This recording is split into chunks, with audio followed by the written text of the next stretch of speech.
प्रशांत अभी लेखपाल से रक्तिका के बारे में जानकारी लेने की कोशिश करता है। अंकल, आप रक्तिका के बारे में कुछ जानते हैं? नहीं बेटा, मैं कुछ नहीं जानता।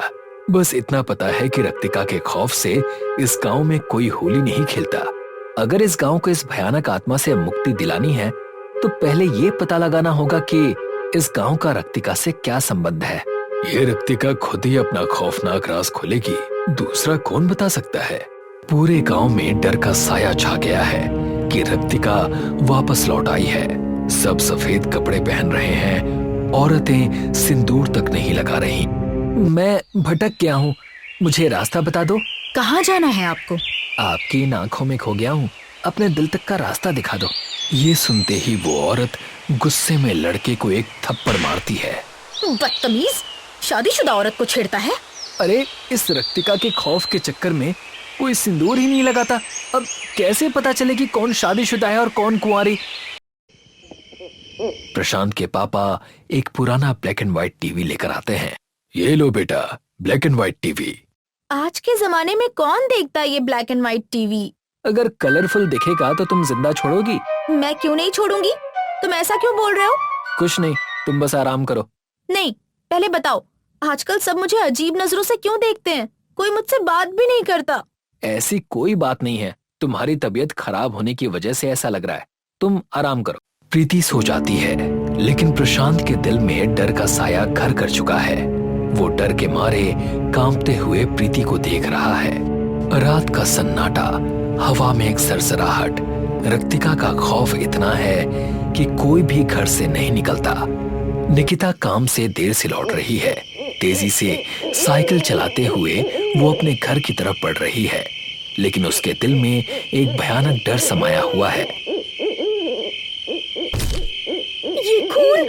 हाय राम! निकिता डर के मारे खून पोंछने लगती है, लेकिन वो खून उसके कपड़ों पर भी लग जाता है। उसका दिल जोरों से धड़क रहा है। उसे डर लगता है कि कहीं रक्तिका ना आ जाए। प्रीति सो रही है, लेकिन अचानक उसकी आंखें खुल जाती हैं। उसकी आंखों में लाल रंग का साया चमकता है। वो हवा में तैरने लगती है।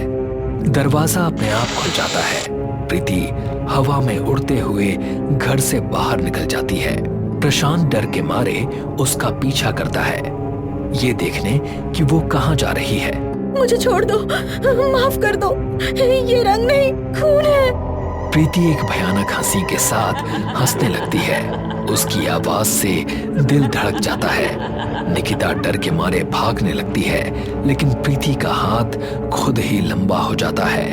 वो निकिता का गला पकड़ लेती है और उसे दबोच लेती है। प्रशांत ये सब देखकर थरथरा जाता है और वहां से भाग निकलता है। प्रशांत डर के मारे भागता हुआ घर पहुंचता है, लेकिन घर में प्रीति पहले से ही बैठी है, मानो कुछ हुआ ही ना हो। ये देखकर प्रशांत का दिल और घबरा जाता है। इतनी रात को कहाँ चले गए थे आप? नहीं, कहीं नहीं। बड़े डरे हुए लग रहे हो, बताओ ना क्या हुआ? कहाँ डरा हुआ हूँ मैं तो बस वॉशरूम गया था। वैसे तुम कहाँ गई थी?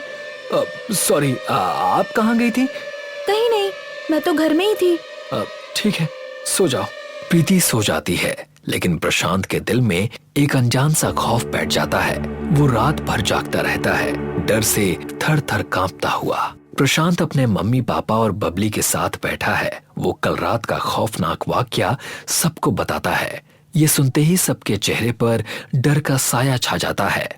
पापा, जल्दी से किसी तांत्रिक को बुलाओ, वरना रक्तिका किसी को जिंदा नहीं छोड़ेगी।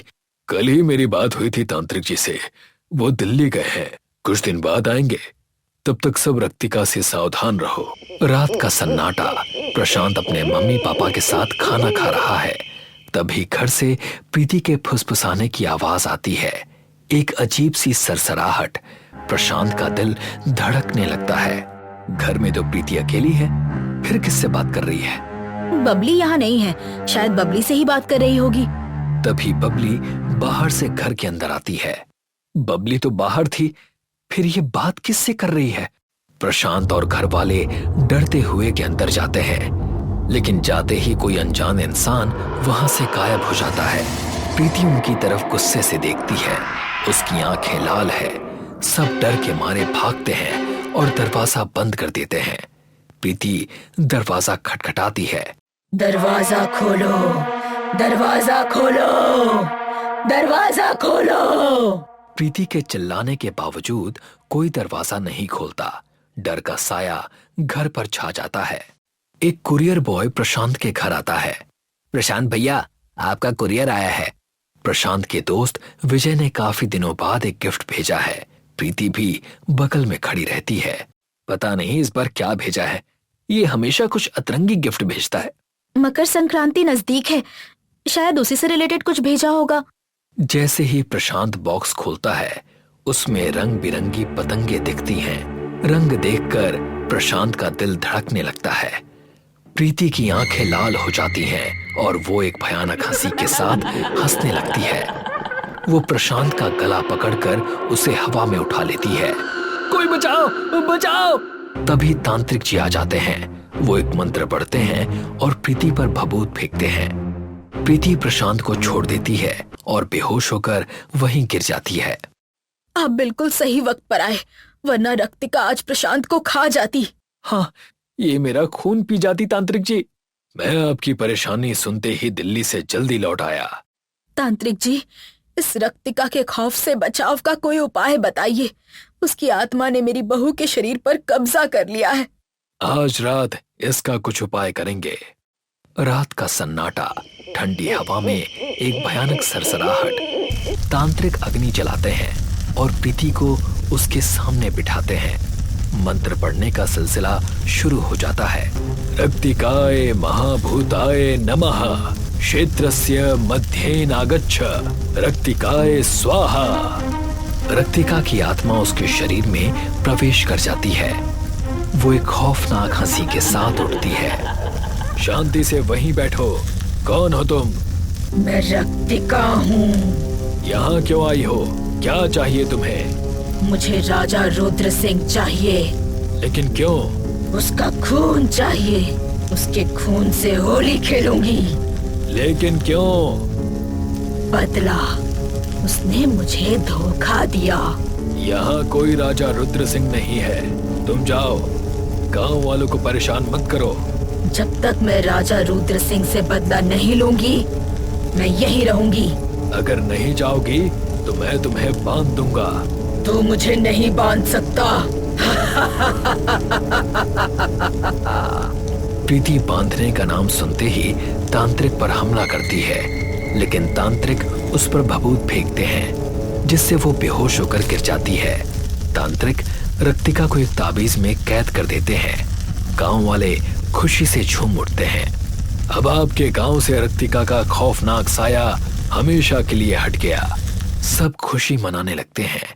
तांत्रिक जी अपने घर जाने लगते हैं, लेकिन तभी ताबीज अपने आप टूट जाती है।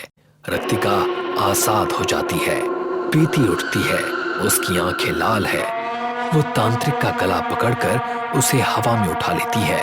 संभल कर रहना गांव वालों, एक नहीं बल्कि रंगीलापुर पर 2 आत्माओं का साया है, एक रक्तिका और दूसरा।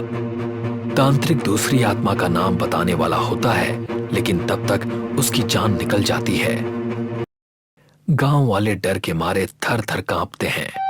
रक्तिका के अलावा दूसरी कौन सी आत्मा है, ये खौफनाक राज अभी भी गांव पर छाया हुआ है।